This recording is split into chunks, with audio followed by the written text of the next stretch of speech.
The floor is yours. Ilabas mo ang iyong sama ng loob. Ang gusto ko lang, balitan ulit ang Senate President ng bobo. Mga bobo, lalo na si Lacson na isang pateya sa mga kurakot na politiko.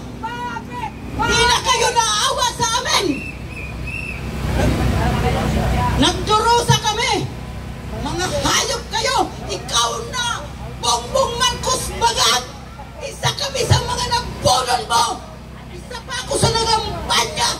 Pati ka mag-anak ko. Manalo ka lang na hayop ka.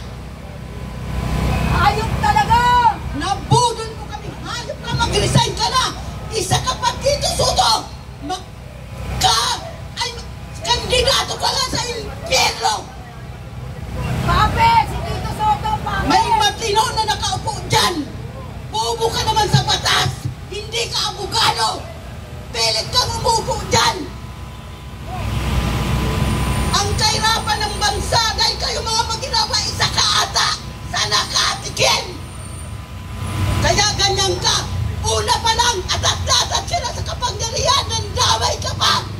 Imbis magandang imahe ng pamangkin mo, dinamay mo pa.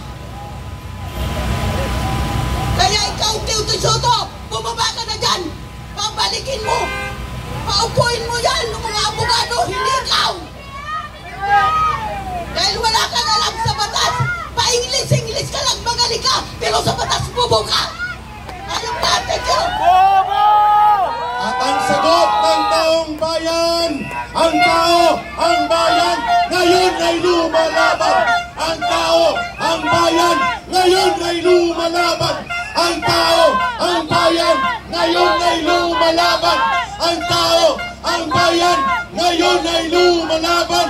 The people united will never be defeated.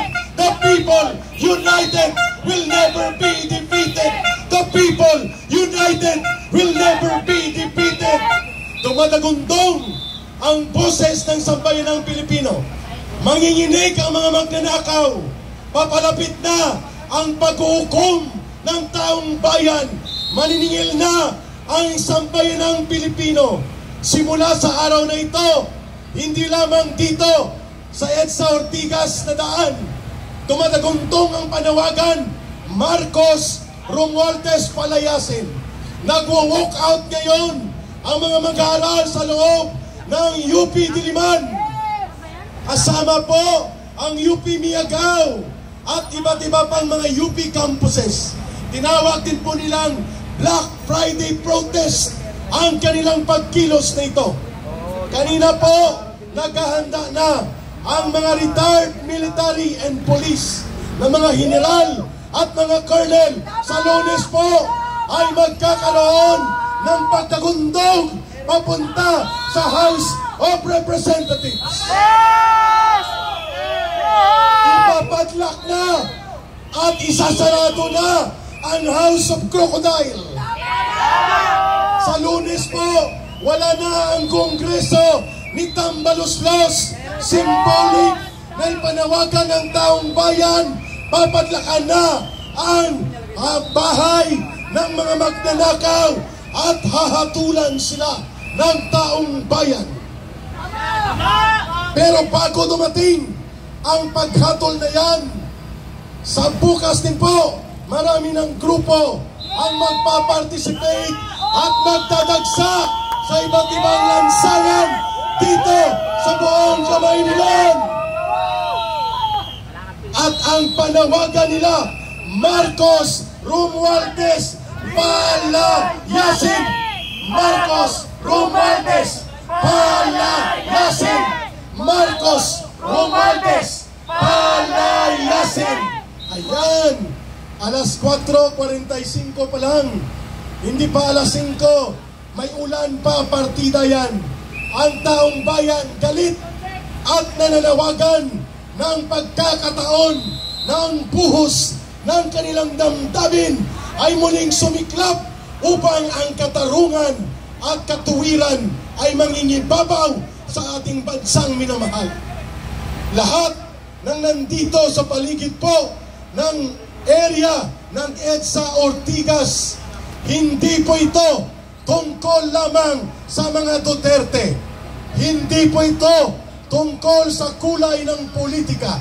Ito po ay tungkol sa ating henerasyon at sa mga kabataan na mga Pilipino na minamahal natin at ninanais natin sila ay hindi magmamana ng isang gobyernong pinaghaharian ng mga magnanakaw.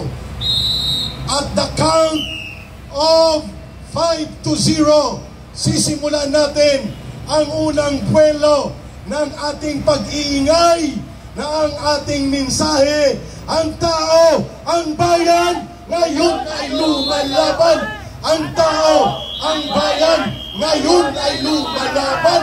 Ang tao, ang bayan, ngayon ay lumalaban.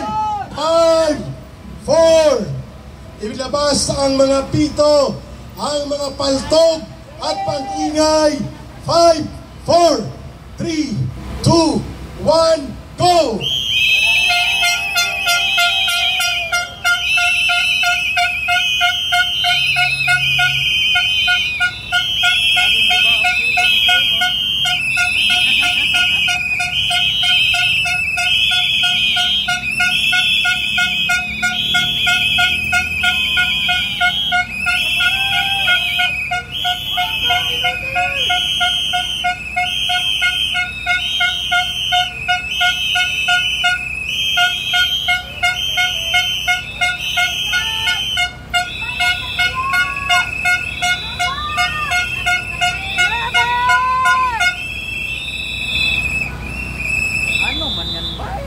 Walang uwian?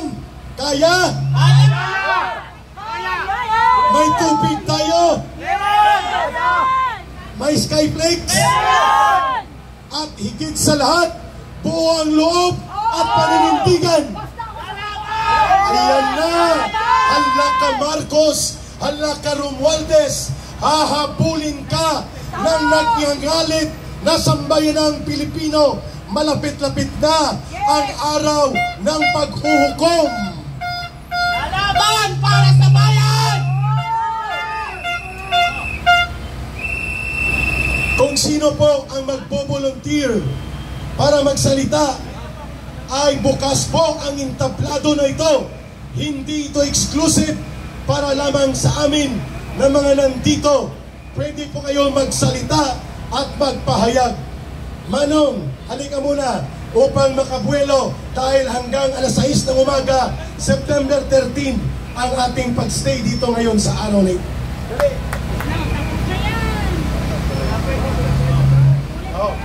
At ang sino pa mag-volunteer?